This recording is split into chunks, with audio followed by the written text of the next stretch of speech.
আসসালামু আলাইকুম। এখন শুনবেন সংবাদ শিরোনাম। 4 মাসেই নষ্ট 26 লাখ টাকার টাইম ওয়াচ। ব্রাহ্মণবাড়িয়া পৌর শহরের 80% রাস্তাঘাটে ভাঙাচোরা।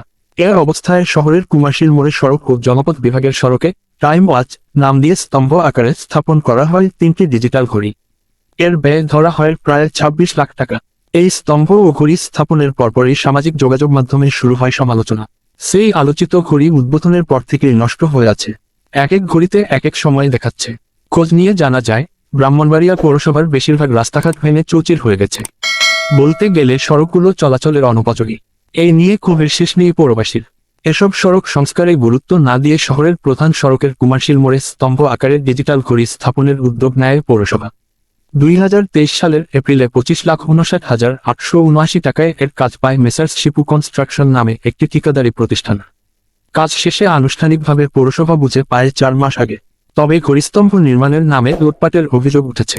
প্রথম দিক থেকে স্তম্ভে স্থাপিত 3টি ঘড়িতে দেখা যাচ্ছে ভিন্ন সময়ে। আজিজুর রহমান নামের একজন পথচারী বলেন, শহরে এই সড়ক দিয়ে প্রতিদিন চলাচল করি। বছরখানেক আগে দেখি খোঁড়াখুড়ির কাজ চলছে।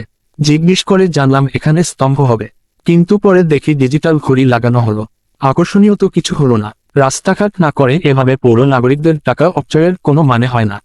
ফারুক মিয়া নামের আরেকজন বলেন, প্রতিদিনই দেখি ঘড়িগুলোর ছবি ফেসবুকে দিয়ে মানুষ গালাগাল করে। এগুলোর নির্মাণে অবশ্যই লুটপাট করা হয়েছে। এত টাকা খরচ হওয়ার কথা না। জানতে চাইলে ব্রাহ্মণবাড়িয়া পৌরসভার প্রশাসক উপসচিব রুহুল আমিন বলেন, টাইম ওয়াচ তৈরিতে অনিয়ম হয়েছে কিনা তা তদন্ত করে দেখা হবে।